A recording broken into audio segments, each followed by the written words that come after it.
This is the history of money. Charles Ponzi, a name synonymous with deception, a master manipulator. But where did it all begin? What were the roots of this infamous figure? Born in Italy in 1882, Ponzi's early life was far from glamorous. He hailed from Lugo, a small town in the Emilia-Romagna region. He grew up in a modest family. Resources were scarce. His father was a postman and his mother worked hard to make ends meet. Ambition, however, was not. Even as a young boy, Ponzi exhibited a keen intellect and a desire to rise above his circumstances. Ponzi dreamed of a life beyond Italy's borders. He was captivated by tales of prosperity and adventure. He yearned for wealth and success. The stories of those who had made it big in America were particularly alluring to him.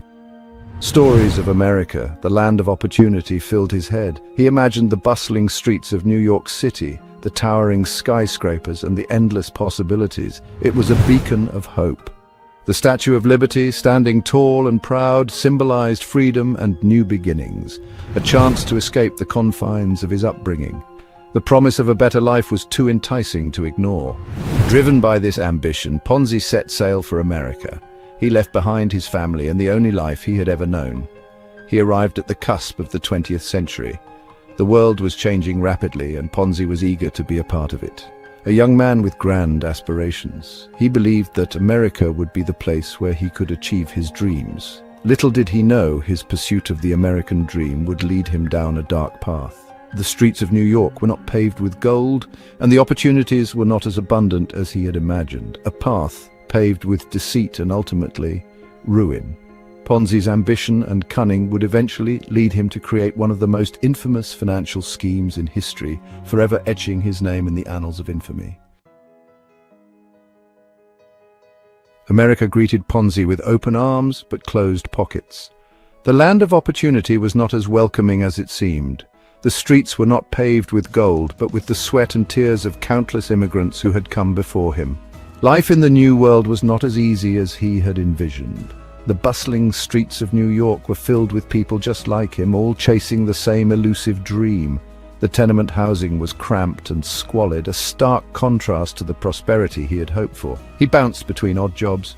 From washing dishes to working on the docks, Ponzi did whatever he could to make ends meet. Each job was a temporary fix, a stepping stone to something greater, or so he believed, a far cry from the riches he craved. The reality of his situation was harsh and unforgiving.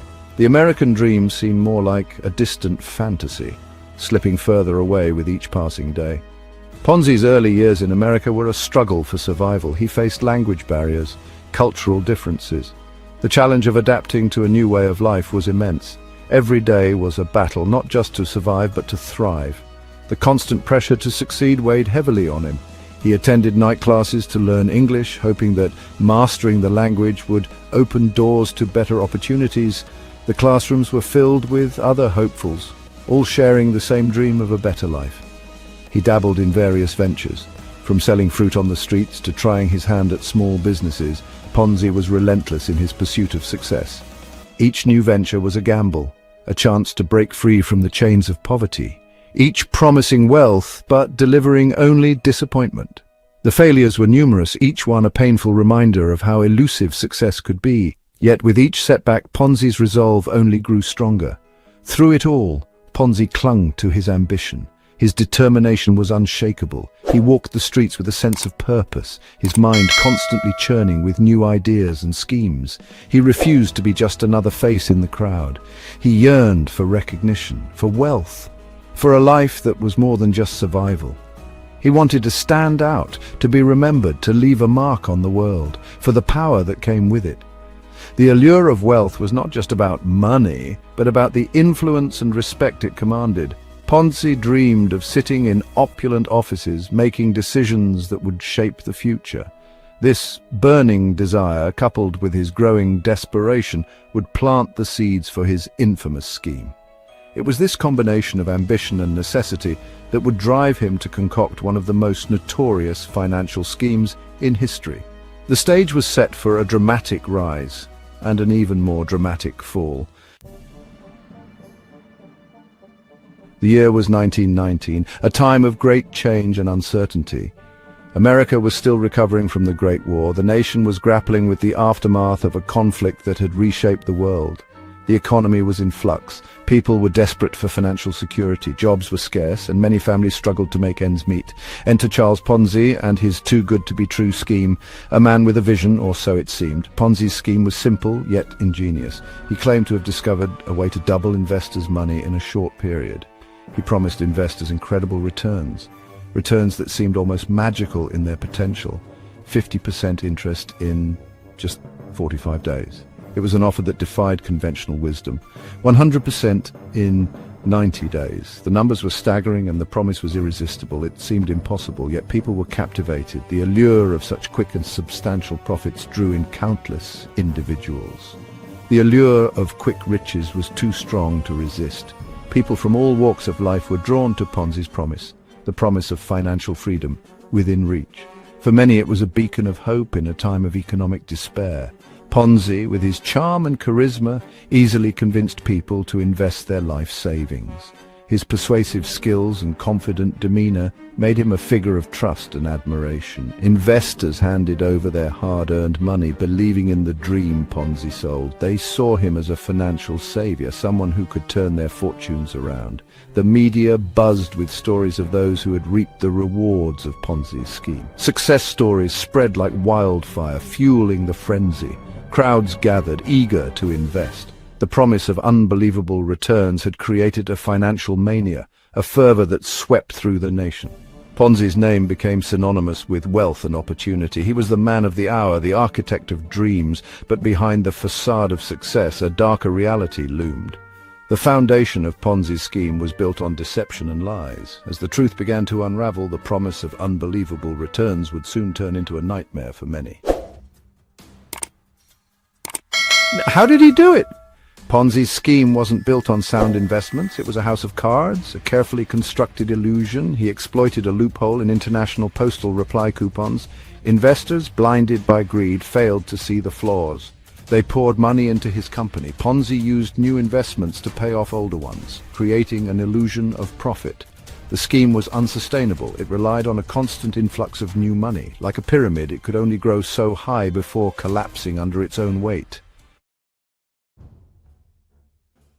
Section 5. The Rise Ponzi's Empire of Deception. Word of Ponzi's incredible returns spread like wildfire. People flocked to invest. Lines snaked around the block. Thousands clamored for a piece of the pie. Ponzi became a financial guru overnight. The press couldn't get enough of him. He was living the American dream. Lavish parties, expensive suits. He had it all. But beneath the veneer of success there was a rot, a growing unease. How could he sustain these returns? The answer was simple. He couldn't. Section 6. The High Life Living Large on Ill-Gotten Gains. Ponzi reveled in his newfound wealth. He bought mansions, automobiles. He flaunted his success, a testament to his genius, or so he thought. His lavish lifestyle only fueled the frenzy. People mortgaged their homes, emptied their bank accounts, all to invest with the financial wizard. But behind the opulent facade, Ponzi was a nervous man. He knew the truth. The house of cards was about to crumble, and when it did, the consequences would be severe. Section 7. The cracks appeared, doubts and investigations. As Ponzi's wealth grew, so did the scrutiny. Financial experts raised red flags. The Boston Globe began an investigation. The walls were closing in. Doubts crept into the minds of investors. Was it all too good to be true? The more they questioned, the more the cracks in Ponzi's facade became apparent. Panic began to set in. Investors demanded their money back, but the money was gone, spent on Ponzi's extravagant lifestyle and used to keep the illusion alive. Section 8. The Collapse. Ponzi's house of cards crumbles. The scheme, like all pyramid schemes, was unsustainable. It collapsed as quickly as it rose. The Boston Globe exposed Ponzi's operation for what it truly was, a fraud.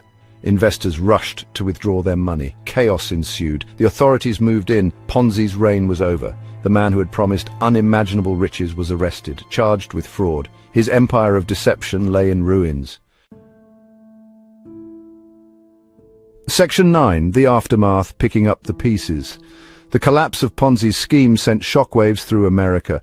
Thousands of investors were left penniless, their dreams shattered, the financial system was shaken. The fallout was significant. It led to stricter financial regulations, increased oversight of investment schemes.